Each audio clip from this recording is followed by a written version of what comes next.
When a narrow stretch of water begins to shake the global economy, it is no longer a regional issue. Gentlemen, it becomes a world crisis. So, Jai Hind viewers, my name is Prashant Singh, and the topic of my lecturette today is the Red Sea crisis, a global test for security.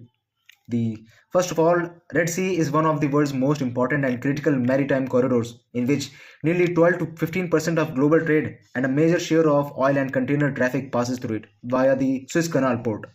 Any disruptions here directly affects the energy prices, supply chains, and global inflation. The current crisis intensified after the Israel-Hamas conflict, when Houthi rebels in Yemen, backed by Iran, began targeting commercial ships claiming solidarity with Gaza. Missiles, drones, and hijacking turned a trade route into a conflict zone. As a result, shipping giants were forced to reroute vessels around the Cape of Good Hope, increasing costs and delays worldwide. And this is where exactly geopolitics become very clear.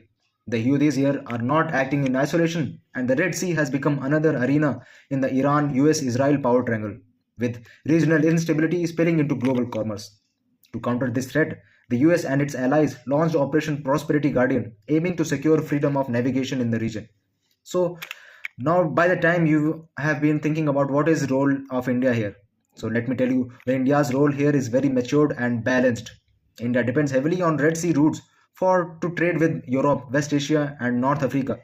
And instead of taking side, India deployed its navy for escort missions, anti-piracy operations, and rescue efforts, protecting Indian and international vessels side by side. This reflects India's strategic autonomy, which is by safeguarding its interests without escalating conflict. So, looking ahead to this, the Red Sea crisis shows a very harsh reality. Modern wars no longer need battlefields. Choke points are very enough.